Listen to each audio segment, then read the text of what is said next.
In the sun-scoured wasteland, one man fell where the road became legend.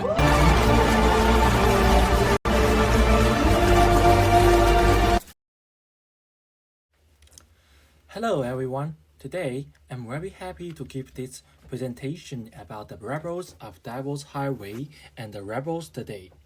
History respects rebels because they are fighting for not only their own but also everyone's dignity and rights.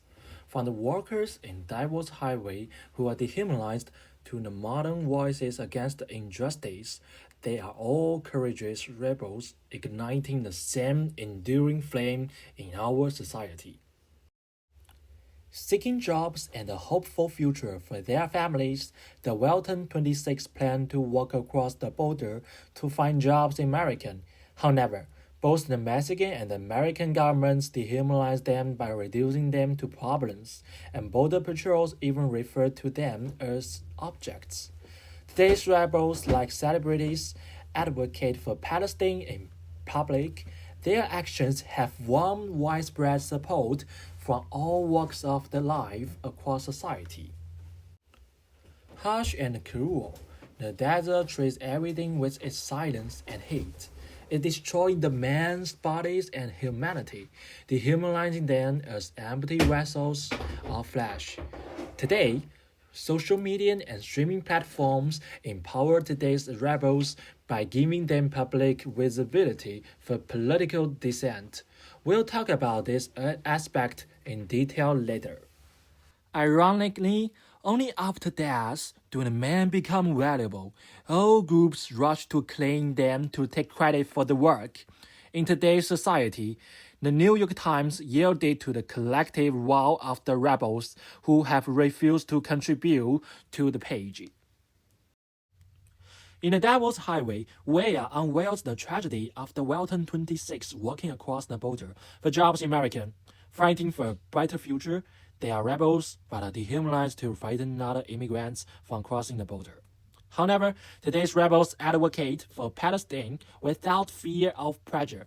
Their spirit and dream of peace have gathered widespread backing from society. Let's talk about the two different places.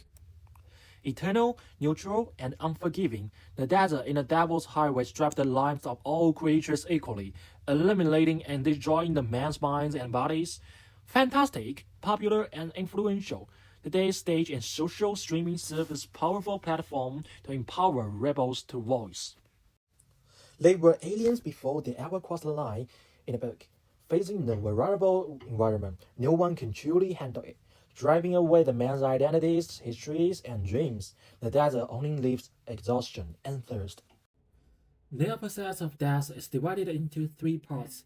As their minds collapse, they take their clothes, symbolizing the ultimate shading of their humanity. They are no longer fathers, sons, and laborers, they are just polos, which means chickens and geese, completely abandoned by the smugglers. When the 6 stages of his suffering stage happen, the desert finally claims their lives, leaving behind only scattered possessions and bones. What is significant is that Cox said it is the record-keeping rather than the desert that shifts. In fact, the desert itself has not changed, but cultural markers have. For early Spanish explorers, it was vast territory to be conquered. But for modern Americans, it is a natural barrier to silence illegal immigrants. The desert does not amplify the rebels' voice. Instead, smugglers and the American government use it to swallow them in silence. It becomes a tool to eliminate them, reject them, and deters others from crossing the borders. By contrast, today's rebels are embraced, and they use places to empower themselves to voice. Let's look at example. I just want to say, finally, go birds, and free Palestine. Thank you. Wow, do you hear an applause? By the way, she's so brave at contemporary media platforms provide a free and influential place for rebels in the Free Palestine movement. At the Primetime Emmy Awards, Hannah Einbinder leveraged her acceptance speech to illustrate it. Before the audience and countless online viewers, she concluded her remarks with the unequivocal declaration, "Like ice, get out of here and free Palestine." Using the media apparatus surrounding the event to spread out her voice, Her words drew a ripple of approval and became immensely influential globally. Under her inspiration, Javier Bardem, another signatory of the Film Workers for Palestine pledge, wielded his celebrity throughout the night, wearing a Palestinian keffiyeh and calling for an end to the genocide. It demonstrates how media serve as a sustained megaphone for rebellion, and it showcases how the stage of acceptance encourages other rebels, perfectly illustrating how the camera becomes the place today for rebels to voice their opinions. Marginalized before, rebels are now centered on the world through media.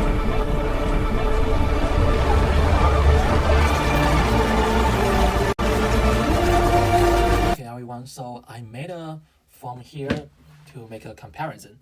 As a summary, the desert has been assigned a role to silence rebels. However, today's streaming platforms empower rebels to speak out because today's society has assigned media the role of spreading the mainstream sense and showcasing noble virtues. In conclusion, in the Devil's Highway, the rebels are tragically dehumanized, viewed as mere objects and goods, and ultimately killed by the indifferent desert. Even their deaths are exploited. However, today's rebels like Weah and Einbinder, by giving a voice to marginalized groups to promote recognition, fostering healthy platforms to speak out opinions, and uniting individuals' contributions, make a difference in today's society. Besides, at this very, very important moment in history, how we view rebels and judge their actions will truly shape whether we progress or fall backward. I hope we are fighting for a true and bright tomorrow. Thank you for listening, everybody.